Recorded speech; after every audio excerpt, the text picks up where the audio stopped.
Hello दोस्तों। आज हम एसएससी जेई सिविल इंजीनियरिंग के प्रीवियस ईयर का पार्ट 60 करेंगे और बाकी के पार्ट्स जिस दोस्त ने हमारे ना देखे हों वो प्लेलिस्ट में जाकर देख सकता है। तो प्लीज़ आप लोग वीडियो को पूरा देखिएगा। आपका पहला क्वेश्चन है, the bulk density of aggregates does not depend on. नीचे कुछ ऑप्शंस दे रखे हैं और पूछा है एग्रीगेट की बल्क डेंसिटी किस पर डिपेंड नहीं करती है।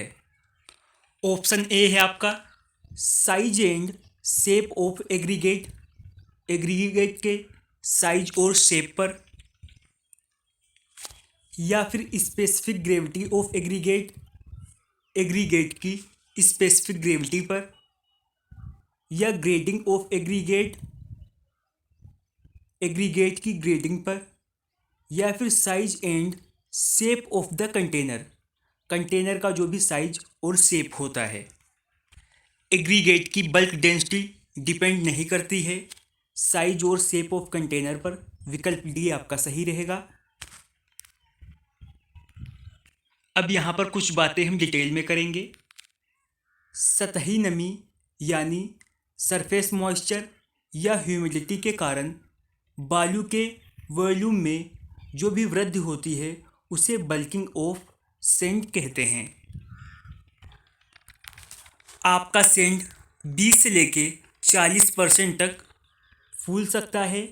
वॉल्यूम में इंक्रीज का मान जो है वो सैंड की उपस्थिति में जो भी मॉइस्चर होता है उसकी नमी पर डिपेंड करता है। जब सैंड में प्रेजेंट मॉइस्चर कंटेंट 5 से लेकर 6% तक होता है तो बालू जो है वो 20 से लेके 40% तक फूल जाती है। इससे अधिक मॉइस्चर कंटेंट पर इसका आयतन जो है वो डिक्रीज होने लगता है और 12 से 20% मॉइस्चर कंटेंट पर बालू का आयतन उसके शुष्क आयतन के बराबर हो जाता है। ये सारे पॉइंट भी आपको याद रखने होंगे। अगला क्वेश्चन है, the constituent of cement which is responsible for initial setting time of cement is. नीचे आपको ऑप्शन दे रखे हैं और पूछा है सीमेंट के इनिशियल सेटिंग टाइम के लिए कौन सा घटक जिम्मेदार है।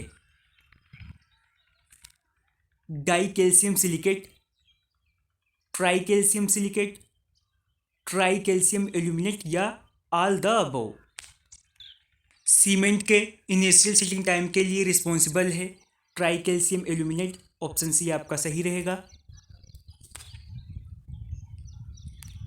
और यहाँ पर कुछ पॉइंट और हम कवर करके चलेंगे। आपकी जो साधारण पोर्टलैंड सीमेंट होती है उसमें सबसे पहले ट्राई कैल्शियम एल्यूमिनेट और टेट्रा कैल्शियम एल्यूमिनोफेराइड जमते हैं यानी सेट होते हैं और कठोर होते हैं। साधारण सीमेंट में इनकी मात्रा 11% तक पाई जाती है। सीमेंट का प्रारंभिक जमाव काल इसी के कारण होता है।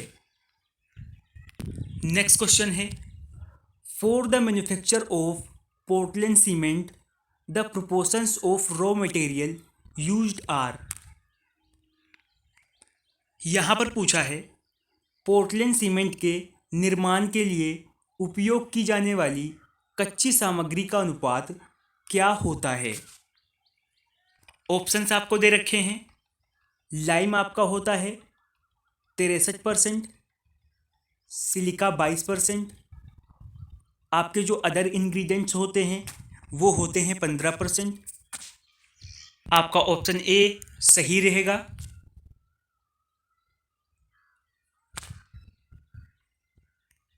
कुछ चीज़ें और हम कवर करके चलेंगे। लाइम जो आपका होता है वो सीमेंट का मुख्य घटक होता है और ये एज ए बाइंडिंग मटेरियल कार्य करता है। कैल्सिनेशन के समय लाइम सिलिका और एल्यूमिना से क्रिया करके कैल्शियम सिलिकेट व एल्यूमिनेट बनाते हैं। अगला पॉइंट है आपका, लाइम सीमेंट में स्ट्रेंथ प्रोवाइड करता है।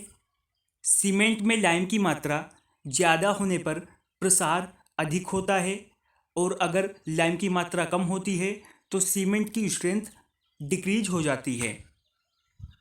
अगला पॉइंट आपके क्वेश्चन में ही था। लाइम की मात्रा 60 से लेकर 65% या 63% सीमेंट में मिलाया जाता है और सिलिके की मात्रा सीमेंट में 22% ली जाती है। ये सीमेंट की स्ट्रेंथ प्रदान करते हैं। अधिक सिलिका होने पर सीमेंट जो है वो जल्दी कठोर होता है और कैल्सिनेशन के समय ये चूने से क्रिया करके डाई व ट्राई कैल्शियम सिलिकेट बनाता है। आपके जो अदर इंग्रेडिएंट्स होते हैं उनकी मात्रा 15% ली जाती है।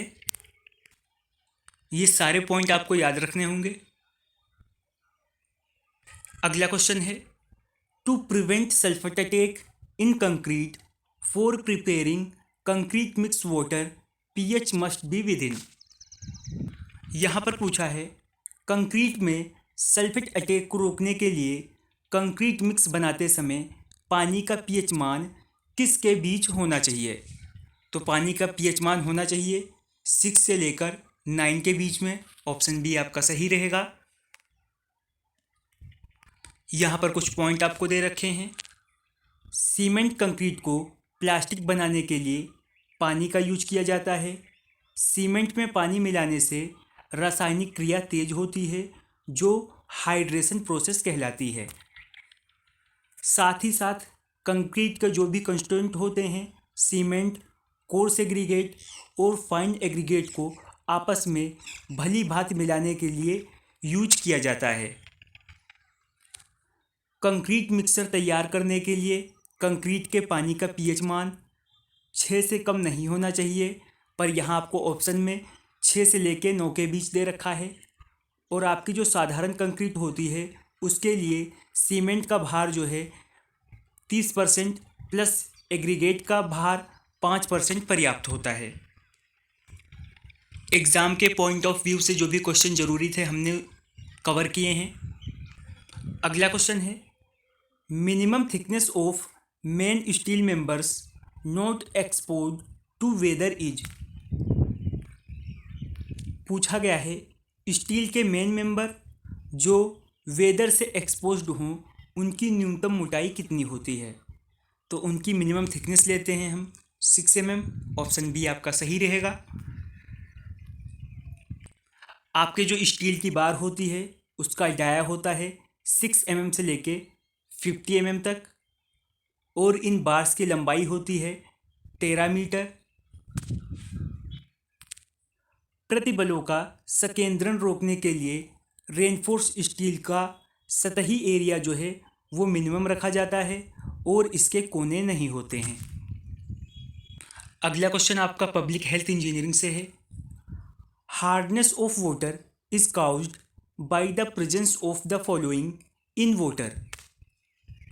पूछा है पानी की कठोरता पानी में किसके अस्तित्व के कारण आती है। विकल्प आपको दे रखे हैं, क्लोराइड और सल्फेट के कारण, कैल्शियम और मैग्नीशियम के कारण, नाइट्रेट्स और नाइट्रेट के कारण, या सोडियम और पोटेशियम के कारण। पानी में कठोरता आती है कैल्शियम और मैग्नीशियम के कारण। ऑप्शन बी आपका सही रहेगा। वाटर 2 टाइप का होता है, एक होता है हार्ड वाटर, एक होता है सॉफ्ट वाटर। अब यहाँ पर हम कुछ डिफिनेशंस करेंगे। आपका जो कठोर जल होता है साबुन के साथ झाग नहीं बनाता है और ना तो ये पीने योग्य होता है। ये कैल्शियम और मैग्नीशियम के क्लोराइड तथा सल्फेट आयनों के घुले होने के कारण होता है। पानी की परमानेंट हार्डनेस जिसमें कैल्शियम और मैग्नीशियम के क्लोराइड तथा सल्फेट मिनरल्स के घुले होने के कारण होती है। पानी में परमानेंट हार्डनेस उसमें सोडियम कार्बोनेट मिलाकर गर्म करने से दूर हो जाती है। ये उबाल कर भी दूर किया जा सकता है। अगर आपसे पूछा जाए परमानेंट हार्डनेस को दूर करने की मुख्य विधि कौन सी है, तो ये है परम्यूटेट विधि। जल की टेम्प्रोरी हार्डनेस कैल्शियम और मैग्नीशियम के कार्बोनेट और बाइकार्बोनेट के मिनरल घुले होने के कारण होती है। ये कठोरता उबाल कर दूर कर ली जाती है। इसमें भी हमने काफ़ी पॉइंट कवर किए हैं। अगला क्वेश्चन आपका इरिगेशन इंजीनियरिंग से है। The contour canal is, contour canal क्या होती हैं? ऑप्शंस आपको दे रखे हैं। Irrigates only one on side, केवल एक तरफ सिंचाई करती हैं, या does not needs bank on higher side, ऊंचाई की तरफ से किनारे की आवश्यकता नहीं होती है। ऑप्शन सी है आपका is generally aligned parallel to the contour of the area, या फिर ऑल ऑप्शंस आर करेक्ट। तो ऑप्शन डी आपका सही रहेगा। अगला क्वेश्चन है bullet proof glass is made of thick glass sheet and a sandwich layer of. यहाँ पर पूछा है बुलेट प्रूफ आपके जो मोटे शीशे और वो किसकी जो है परत सैंडविच की तरह बनी होती है।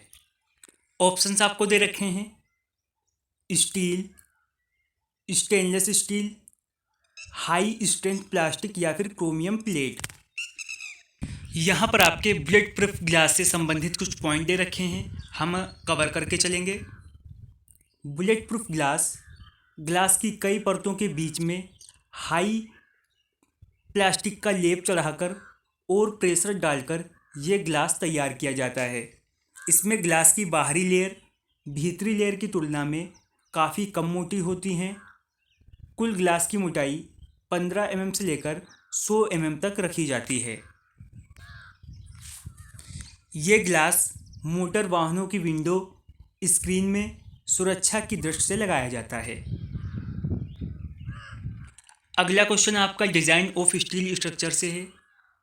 Angle of inclination of the lacing bar with the longitudinal axis of the column should preferable be between.